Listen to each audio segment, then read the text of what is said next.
संजय सुमुखी मातंगी जननी, जय चंडालिनी महारानी। मातंग कुड़ की भुवत वाग्देवी तू ज्ञान निशानी। रक्तांबर में शोभित माता, शव सिंहासन पर विराजती। सुमुखी मातंगी का परिचय। सुमुखी हुमुख मातंगी परिचय। सुमुखी मातंगी तंत्र शास्त्र में वर्णित मातंगी के एक गूढ़, विशेष एवं रहस्यमय रूप मानी जाती हैं। यह रूप सृष्टि की वाणी शक्ति, सम्मोहन शक्ति, आकर्षण शक्ति और गुप्त तांत्रिक विद्या का प्रतिनिधित्व करती हैं। जहाँ श्री विद्या में मातंगी विद्या, वाग्विलास, कलात्मकता, संगीत, तंत्र, अज्ञान नाश की देवी मानी जाती हैं, वहीं सुमुखी मातंगी उसी शक्ति का अधिक उच्च, तेजस्वी, रौद्र सौम्य मिश्रित एवं तांत्रिक स्वरूप है। एक स्वरूप एवं तांत्रिक महत्व। सुमुखी मातंगी का स्वरूप अत्यंत गूढ़, तेजस्वी तथा मंत्रमयी बताया गया है। इन्हें शब्द ब्रह्म की अधिष्ठात्री माना जाता है, अर्थात मंत्र, स्वरों, ध्वनि तरंगों और तांत्रिक स्पंदनों पर इनका शासन है। ये साधक को वाणी सिद्धि, आकर्षण शक्ति, गूढ़ ज्ञान की प्राप्ति, संगीत और कला में सिद्धि, तांत्रिक सूक्ष्म दृष्टि, अंतर्दृष्टि प्रदान करती हैं। 2. सुमुखी मातंगी का तांत्रिक क्षेत्र। सुमुखी मातंगी की साधना सामान्य साधकों के लिए नहीं मानी जाती, क्योंकि यह देवी सूक्ष्म स्वरों, गुप्त मंत्रनाद, मस्तिष्क की तरंगों, चेतना विद्युत कॉन्शियस इलेक्ट्रिक एनर्जी पर कार्य करती हैं। इसी कारण तांत्रिक ग्रंथों में इन्हें गूढ़ वाक् शक्ति की अधिष्ठात्री कहा गया है। 3. देवी का स्थान, आश्रय। देवी का सूक्ष्म स्थान कंठचक्र और आज्ञाचक्र के बीच माना गया है। सुमुखी मातंगी साधक के शब्द, विचार, भावना और उच्चारण को शुद्ध, शक्तिशाली और मंत्रमय बनाती हैं। 4. नाम का अर्थ। सुमुखी बटा सुमुखी बटा शिमुखी शब्द का अर्थ शुभ प्लस मुखी, शुभ मुख वाली, कल्याणकारी वाणी वाली। कुछ तांत्रिक मतों में शु शुद्ध, मुखी वाणी बटा मुख बटा शब्द, अर्थात शुद्ध, मंत्रमयी, दिव्य वाणी की देवी। 5. सुमुखी मातंगी का कार्यक्षेत्र। 1. वाक् सिद्धि। साधक के मुख से निकला प्रत्येक शब्द प्रभावशाली, सत्यकारी और तेजयुक्त हो जाता है। 2. आकर्षण वशीकरण शक्ति। यह शक्ति स्वाभाविक होती है, किसी पर अनिष्ट हेतु प्रयोग निषिद्ध है। देवी की कृपा से संवाद कौशल, व्यक्तित्वाकर्षण, मानसिक प्रखरता, लोकहित की सम्मोहन शक्ति स्वयं प्राप्त होती है। 3. कला एवं संगीत। सुमुखी मातंगी को संगीत की सूक्ष्म देवी माना गया है। संगीत, गायन, नृत्य, वाणी, लेखन, ज्ञान आदि में सिद्धि देती हैं। 4. तांत्रिक ज्ञान और अंतर्दृष्टि। साधक को सूक्ष्म संकेत, पूर्वाभास, तांत्रिक नाद, मन नियंत्रण, ध्यान शक्ति में प्रगति मिलती है। 6. स्वरूप वर्णन, परंपरागत ग्रंथों में वर्णन। गहरे नील हरित श्याम वर्ण, अर्धसौम्य अर्धरौद्र तेज। संगीत के प्रतीक वाद्य, मणियों से सुशोभित ध्वनिमंडल, कंठभाग में दिव्य नाद प्रभा। कुछ तंत्र परंपराएं इन्हें मातंगी का रहस्य रूप कहती हैं। सुमुखी मातंगी की छाया, एक महान साधक और दुष्ट तांत्रिक की रहस्यमयी कथा। एक गहन 5000 शब्दों की आध्यात्मिक तांत्रिक गाथा। प्रथम अध्याय, गहन अरण्य का मौन। उत्तर भारत के पर्वतीय प्रदेश में स्थित धवल मृगाशिला अरण्य सदियों से अपनी रहस्यमय घटनाओं के लिए प्रसिद्ध था। यहाँ साधकों के लिए गहन साधना स्थल भी था और तंत्र मार्ग में भटकने वालों के लिए विनाश का भी। इस अरण्य के बीचों बीच प्राचीन वटवृक्षों की छाया में मातंगी कुंड नामक एक पवित्र स्थल था, जहाँ के जल में संगीत की झिलमिलाहट जैसी कंपन होती थी। लोक कथा थी, यह वह स्थान है जहाँ सुमुखी मातंगी ने स्वयं अपने दिव्य नाद का स्पर्श छोड़ा था। इसी स्थान के निकट रहता था एक युवक, आर्यमित्र। वह अपने गांव का साधारण युवक था, पर भीतर से अत्यंत संवेदनशील, सत्यनिष्ठ और अद्भुत स्मरण शक्ति वाला। संगीत उसका शौक नहीं, उसकी आत्मा था। वह प्रकृति की ध्वनियों में देवत्व सुन लेता था, लेकिन जीवन में एक अदृश्य कमी थी, एक आंतरिक पुकार जो उसे मातंगी कुंड की ओर खींचती थी। एक दिन पर्वतीय हवा में विचित्र कंपन था। आर्यमित्र ने सुना, जैसे कोई मधुर परंतु गंभीर स्त्री स्वर दूर से पुकार रहा हो, वाक का दीप बन आओ। उसका हृदय विचलित हो उठा। वह आवाज सीधे कंठचक्र में कंपन पैदा करती थी। वह समझ गया, यह कोई साधारण आवाज नहीं। द्वितीय अध्याय, सुमुखी मातंगी का प्रथम संकेत। रात के तृतीय प्रहर में वह मातंगी कुंड पहुंचा। चंद्रमा की रजत छटा पानी पर फैल रही थी। हवा में चमेली और नाग चंपा की रहस्यमयी सुगंध थी, जबकि वहां फूल थे ही नहीं। अचानक कुंड का जल हल्के हल्के हरा नीला चमकने लगा। कुछ ही क्षणों में जल की सतह पर एक मंदनील प्रकाश मंडल बना। आर्यमित्र भयभीत नहीं, बल्कि अजीब सा शांत था। उसने देखा, जल पर उभरती एक दिव्य आकृति, गहरा हरित वर्ण, भव्य नेत्र, वाणी में नाद, मुस्कान में रहस्य और हाथों में स्वरलहरी जैसे दिव्य चिन्ह। यह सुमुखी मातंगी का सूक्ष्म स्वरूप था, पर देवी की आवाज कहीं दूर से भीतर से आई। वाणी शक्ति का मार्ग पवित्र भी है, भयानक भी। जिसे सत्य साधना चाहिए वह दिव्यता पाएगा, जिसे मोह और अहंकार चाहिए उसे विनाश मिलेगा। आर्यमित्र कुछ कह पाता, इससे पहले देवी की आकृति धीरे धीरे विलीन होने लगी। कैवल्य जैसा मौन रह गया। उसी क्षण एक विशाल उल्लू वटवृक्ष से उड़कर उसके पास आ बैठा। वह समझ गया, यह कोई संकेत है, और संकेत यह था कि अब उसे साधना के मार्ग पर बुला लिया गया है। तृतीय अध्याय, दुष्ट तांत्रिक की दृष्टि।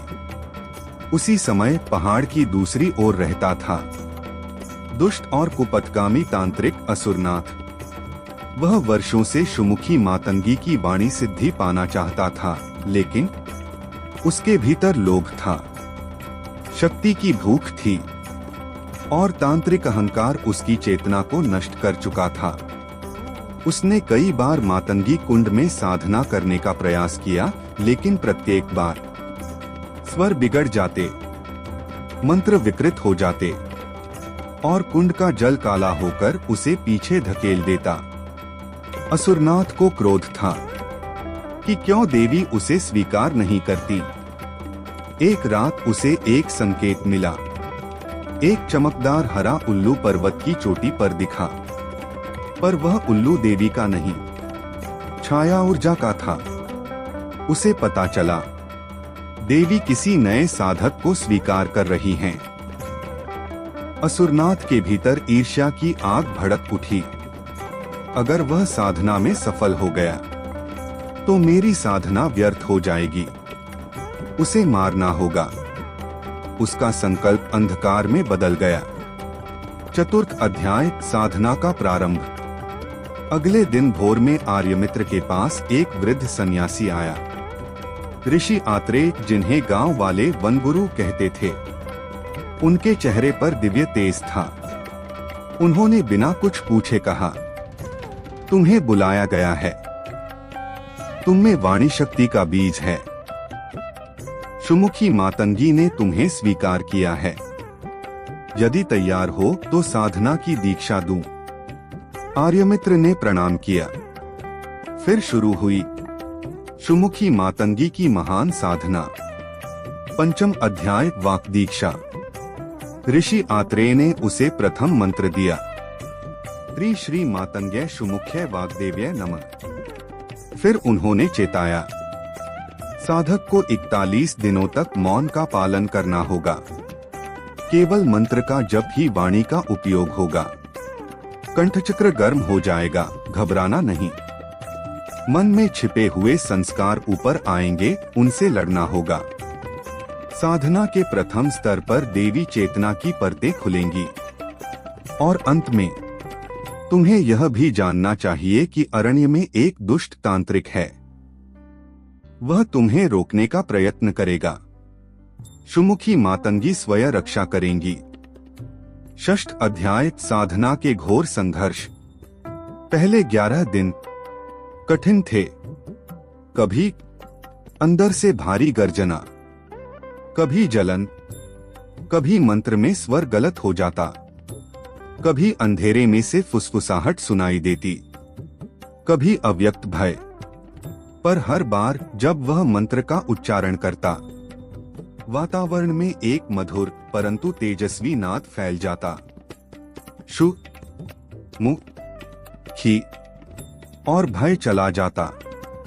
सप्तम अध्याय प्रथम दिव्य दर्शन। 21वें दिन रात्रि के तृतीय प्रहर में मातंगी कुंड के पास साधना करते समय अचानक कुंड के चारों ओर हवा स्थिर हो गई। पत्ते थम गए और एक गहरी हरित प्रभा उठी। उस प्रभा के भीतर से देवी का स्वर आया, तुम्हारा नाद पवित्र हो रहा है, पर सावधान रहो, छाया बढ़ रही है। आर्यमित्र ने देखा, कुंड के सामने एक विकृत छाया खड़ी है। दुष्ट तांत्रिक असुरनाथ की। अष्टम अध्याय दुष्ट तांत्रिक का पहला आक्रमण। असुरनाथ ने भयानक हंसी के साथ कहा, देवी ने मुझे नहीं चुना, पर तुम्हें भी नहीं चुनने दूंगा। तुम्हारी वाणी आज यहीं बंद कर दूंगा। वह एक काला मंत्र पढ़ने लगा। उसकी वाणी में क्रोध था, स्वर टूटे हुए थे, जैसे किसी दानव की गर्जना हो। अचानक हवा में काले धुएं के नाग उभरने लगे।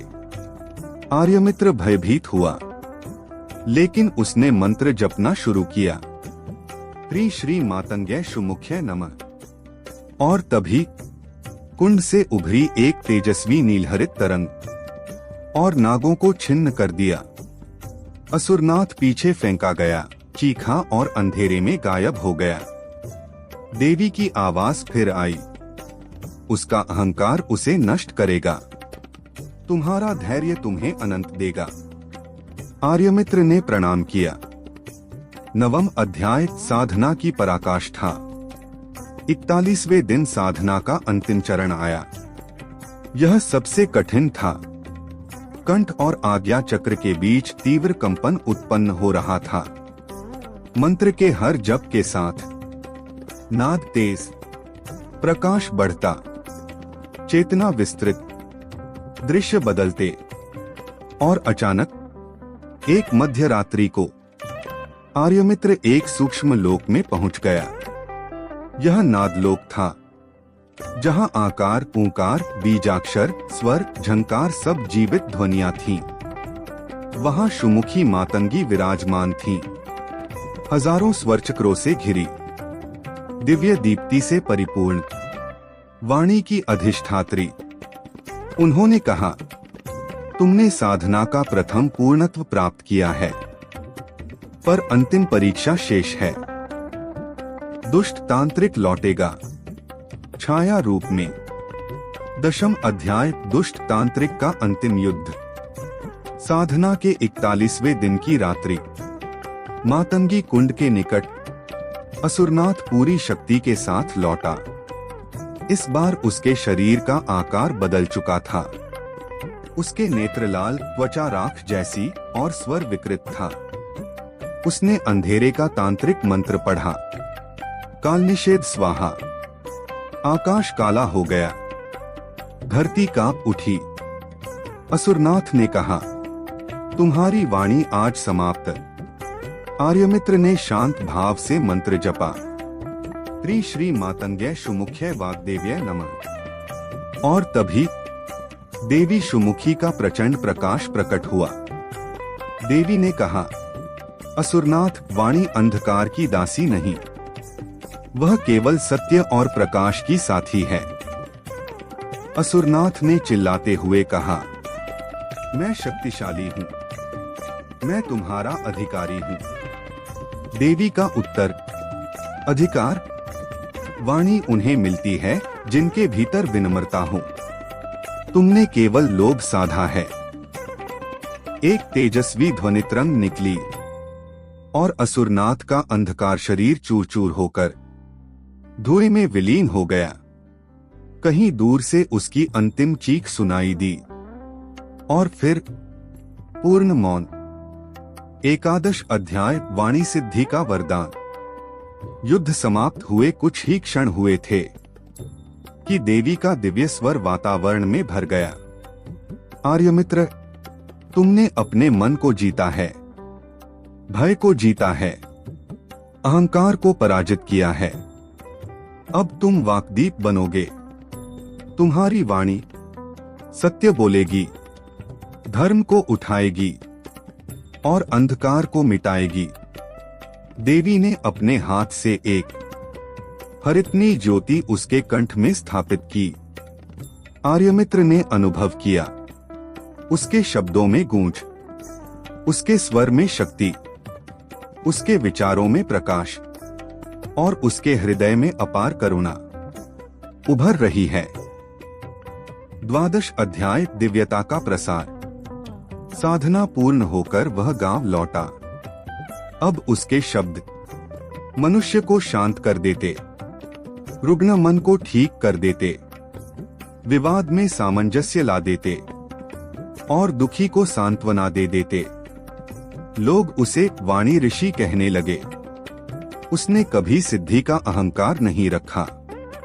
वह हमेशा कहता, मैं कुछ नहीं, यह सब सुमुखी मातंगी की कृपा है।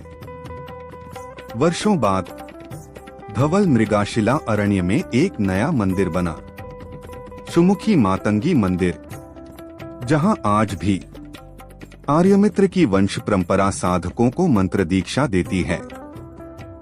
कई साधक कहते हैं, आधी रात को कभी कभी मातंगी कुंड से दिव्य नाद सुनाई देता है। जैसे देवी आज भी आर्यमित्र के मंत्रों का उत्तर दे रही हो। कथा का सार संदेश, शक्ति केवल उन्हें मिलती है जो भीतर से निर्मल हो। वाणी की सिद्धि अहंकार से नहीं, शांति से मिलती है। तांत्रिक शक्ति साधना है, खेल नहीं। दुष्ट शक्तियां नश्वर हैं, देवी की दिव्य शक्ति अनंत है। मातंगी चंडालिनी सुमुखी वाताली मंत्र साधना, संपूर्ण गहन तांत्रिक एवं सुरक्षित विधि। एक साधना का सर्वोत्तम समय। देवी की यह साधना उग्रतांत्रिक स्वरूप की मानी जाती है, इसलिए उचित समय अनिवार्य है। उत्तम तिथि बटा दिन, अमावस्या, पूर्णिमा, कृष्ण त्रयोदशी, शुक्रवार, बुधवार। प्रतिदिन साधना करना चाहें तो रात्रि 9 PM 12 AM या ब्रह्म मुहूर्त 3 AM 5 AM। इन समयों में ग्रहिक कंपन, वाणी शक्ति और चंडालिनी तत्व सक्रिय रहता है। 2 साधना स्थान की तैयारी। घर के किसी शांत, एकांत, बिना बाधा वाले कमरे का चयन करें। फर्श पर लाल, काला या गहरा हरा आसन रखें। जगह पर हल्की सुगंध रखें। अगुरु, रजनीगंधा, काली धूप, पूर्व या उत्तर की ओर मुख करके बैठें। विशेष निर्देश, साधना स्थान को 3 बार दक्षिणावर्त घुमाकर शुद्ध करें। स्थान पर चित्त की शांति और स्थिरता अनिवार्य है। 3 आवश्यक सामग्री पूरी सूची। काला बटा लाल बटा हरा आसन, तांबे या मिट्टी का दीपक, सरसों बटा घी का दीप, लाल या पीले पुष्प, हरी इलायची लौंग सुपारी, जल का कलश प्लस आम के पत्ते, हल्दी कुमकुम चंदन, मातंगी यंत्र यदि हो आपके पास उपलब्ध मंत्र पत्र बटा चित्र, रुद्राक्ष या हकीक माला। शरीर शुद्धि एवं संकल्प। साधना से पहले 1 हाथ मुख शुद्ध करें, 2 मन को शांत करें, 3 बार गहरी श्वास लें। संकल्प मंत्र। मैं आज माता मातंगी चंडालिनी सुमुखी वाताली की साधना अपनी इच्छा के लिए पूर्ण श्रद्धा व पवित्रता से प्रारंभ कर रही हूँ। 5 दीप प्रज्वलन। देवी को 1 या पंचमुखी दीप अर्पित करें। अगुरु या लोबान की धूप लगाएं। दीप दाएं ओर रखें, धूप बाएं। यह नाद शक्ति वाताली तत्व और चंडालिनी प्राण सक्रिय करता है। 6 आसन शुद्धि बटा पृथ्वीकरण। मंत्र। पृथ्वी त्वयि प्रतिष्ठिताः पृथ्व्याम प्रतिष्ठितोस्मि। यह साधक को भूमि तत्व से जोड़ता है। 7 ऋष्यादिन्यास। आपकी पद्धति के अनुसार भैरव ऋषे नमः शिरसी, गायत्री छंद से मुखे, सुमुखी देवताय नमः हृदय, विनियोगाय सर्वांगे। यह मंत्र की ऊर्जा को शरीर का अंग बनाने का प्रथम चरण है। 8 करन्यास। आपके चित्र अनुसार पूर्ण उच्छिष्ट चांडालिनी अंगुष्ठाभ्या नमः, सुमुखी तर्जनीभ्या नमः, देवी मध्यमाभ्या नमः, महापिशाचिनी अनामिकाभ्या नमः, त्रिकनिष्ठिकाभ्या नमः, ठ करतल कर पृष्ठाभ्या नमः। यह वाताली शक्ति पिशाचिनी तत्व और वाणी चक्र सक्रिय करता है। 9 हृदयादि न्यास। उच्छिष्ट चांडालिनी हृदयाय नमः, सुमुखी शिरसे स्वाहा, देवी शिखाय वषट, महापिशाचिनी कवचाय हूँ, त्रिनेत्रत्रयाय वौषट, ठ अस्त्राय फट। इससे साधक के हृदय, मस्तिष्क, नेत्र, आभामंडल, तांत्रिक शरीर सब देवी की ऊर्जा से सुरक्षित हो जाते हैं। ध्यानम। देवी का ध्यान अपनी भेजी गई विधि के अनुसार। शवोपरि समासीना रक्तांबर परिधाना, रक्तालंकार संयुक्ता गुंजाहार विभूषिता, पोषकबद्धा युवती पीनोन्नत पयोधा, कपाल कर्कटिका हस्तयोः पर ज्योतिः सकल रूपिणी। देवी को फूल अर्पित करें। यह ध्यान चंडालिनी प्राण को जागृत करता है। 1 मुख्य मंत्र जाप। यह साधना की मूल आत्मा है। मूल मंत्र। उच्छिष्ट चांडालिनी सुमुखी देवी महापिशाचिनी हरि ठ। जाप विधि। आंखें आधी बंद रखें। कंठ में हल्का कंपन महसूस होने दें। माला को बीच की उंगली से चलाएं। जाप संख्या। सामान्य साधना 108 1 माला। सिद्धि हेतु 108 11 दिन। विशेष सिद्धि 108 41 दिन। अमावस्या अत्यंत प्रभावी। अनुभव। मंत्र का ऊर्जा तत्व बहुत तेज है। कंठ, आज्ञा चक्र, मस्तक और नाभि में कंपन सामान्य है।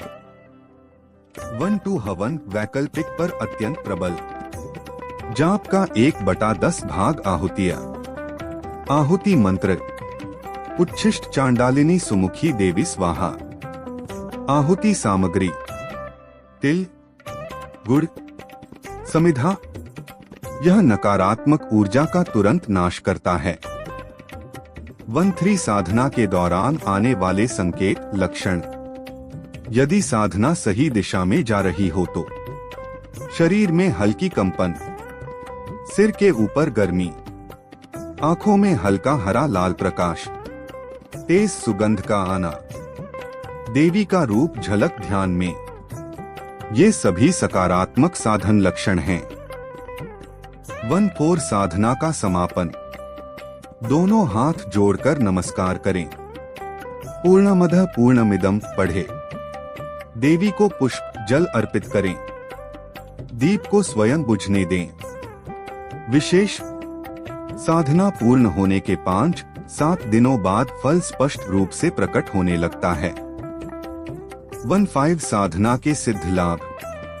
वाणी सिद्धि, आकर्षण बटा सम्मोहक प्रभाव, शत्रु बाधा नाश, धन व्यापार उन्नति, नकारात्मक ऊर्जा का क्षय, ग्रह पीड़ा का शांत होना, मनोकामना पूर्णता, वक्तृत्व और स्मरण शक्ति का असाधारण विकास, आभामंडल का तेज बढ़ना। देवी की यह साधना जल्दी फल देने वाली मानी जाती है। ज्योतिष प्लस वास्तु प्लस सुरक्षित तांत्रिक उपाय विस्तृत संग्रह। सभी उपाय साधारण, घर में किए जा सकने योग्य और नैतिक हैं। 1 ग्रहों के सामान्य उपाय ज्योतिष उपाय। सूर्य दोष। सुबह सूर्योदय के समय जल अर्पित करें। तांबे का कड़ा पहने। गुड़ और गेहूं दान करें। पिता का सम्मान करें। चंद्र दोष। चावल दूध सफेद कपड़े दान करें। चंद्र मंत्र सोमाय नमः 108 बार। माता को प्रसन्न रखें। मंगल दोष। मंगलवार को मसूर दाल दान। हनुमान चालीसा।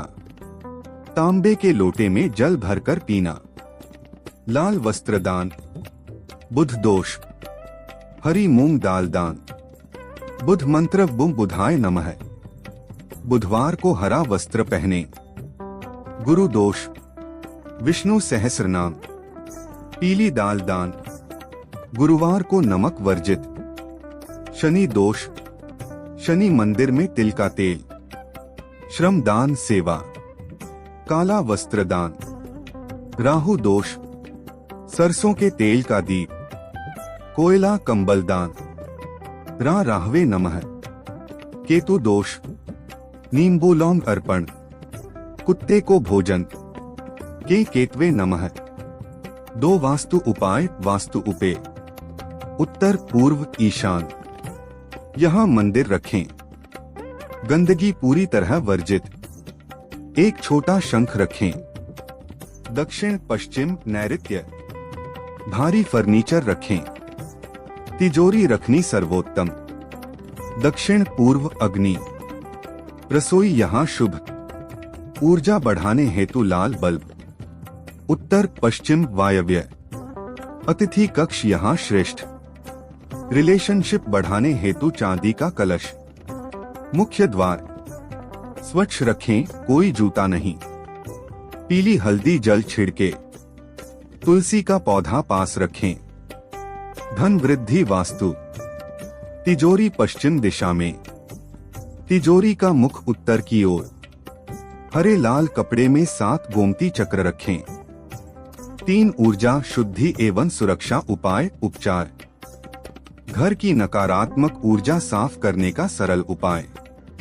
हर अमावस्या को कपूर प्लस लौंग प्लस देशी घी का धूप पूरे घर में दिखाएं। नजर दोष उपचार। नमक सरसों के दाने लाल मिर्च 7 बार उतारकर जलाएं। बच्चे पर न लगाएं, यह वयस्कों के लिए है। व्यापार दुकान ऊर्जा सुधार। मुख्य दरवाजे पर हल्दी कुमकुम स्वस्तिक। देवी लक्ष्मी का छोटा श्रीयंत्र। शाम को घी का दीप। 4 तांत्रिक प्रयोग सुरक्षित स्वरूप। ध्यान दें, केवल शुभ कार्यों के लिए उपयुक्त, किसी भी व्यक्ति को नुकसान पहुंचाने हेतु नहीं। आकर्षण बटा व्यक्ति को अपने पक्ष में लाने का प्रयोग। शास्त्रीय वाणी सौम्यता सद्भाव आधारित। शुक्रवार को गुलाब अर्पित करें। मां लक्ष्मी के समक्ष श्री क्ली नमः 108 बार। अगले 3 दिनों तक किसी से कटु वचन न बोलें। इससे आपकी वाणी और आभा में आकर्षण बढ़ता है। रुकावट हटाने का तंत्र प्रयोग। बुधवार की रात 7 लौंग प्लस कपूर जलाकर अपने चारों ओर घुमाएं।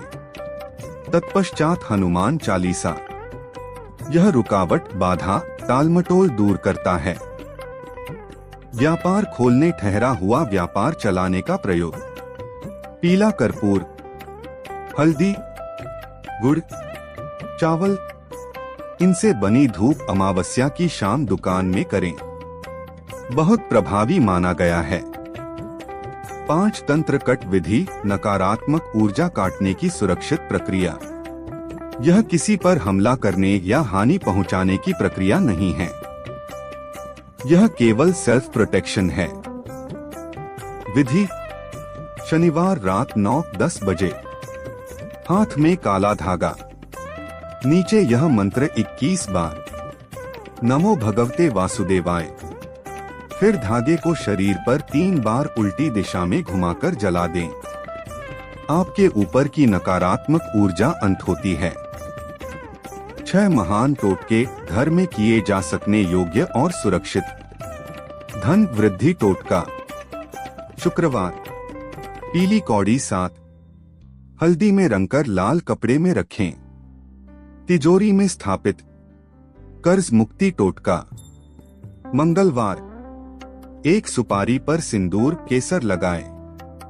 हनुमान जी के समक्ष रखें। 21 दिन बाद नदी में प्रवाहित करें। मनोकामना पूर्ति टोटका। चांदी का छोटा सा सिक्का। रोली प्लस चावल से पूजन। 11 दिनों तक श्री नमः। 12वें दिन मंदिर दान। अब मैं वाणी को विराम देता हूं तथा वीडियो को समाप्त करता हूं। इसी तरह साधना और रोचक जानकारी पाने के लिए चैनल को लाइक, शेयर, सब्सक्राइब करना बिल्कुल ना भूलें। नई नई कथाएं सुनने, साधना पाने के लिए बेल आइकन पर प्रेस करें। इससे आने वाले नए वीडियो की जानकारी और अपडेट आपको सबसे पहले मिले। इसी के साथ जय गुरुदेव, जय माता दी, जय महाकाल भैरवाय। आपका दिन शुभ और मंगलमय हो, इसी कामना के साथ विदा लेता हूँ। नमस्कार।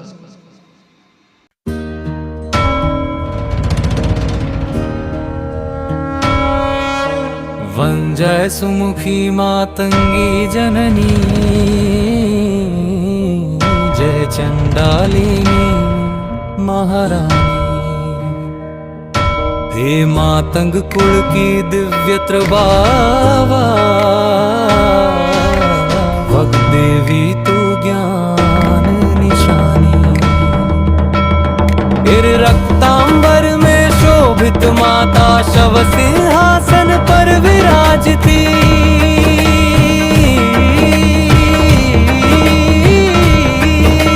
त्रिनयना उज्ज्वल ज्योति तानी, साधक की हर पीर मिटाती। हम गुंजा हर से अलंकृता, घर में धरे तो कर बुटकी। हे दक्षिण कर में दमक रही, दिव्य ज्वाला अद्भुत शक्ति का। ठक ठक ठक की ध्वनि से माता पिशाचिनियों पर राज करे।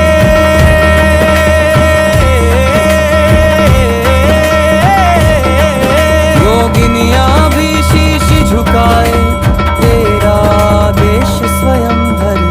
इन सुमुखी मातंगी कृपा कर देना, वाणी में दे मधुर रस। ये मन की मलिनता हर लेवा,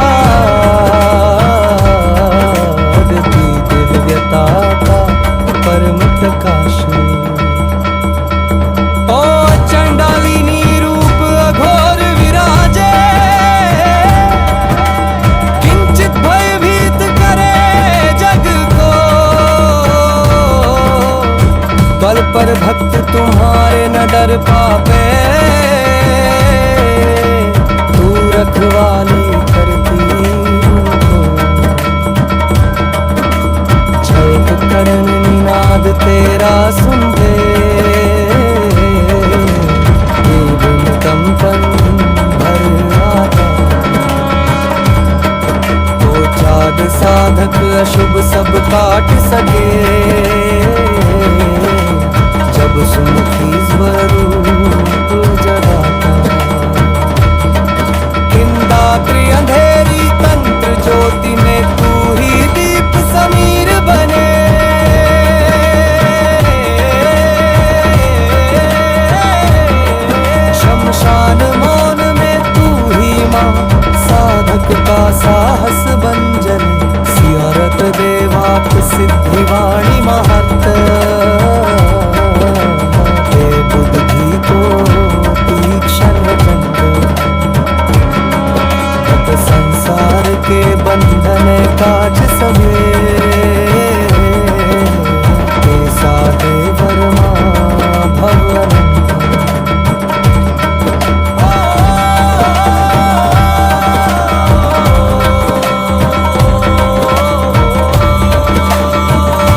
महास्वामिनी, योग चक्रों की जागरणी,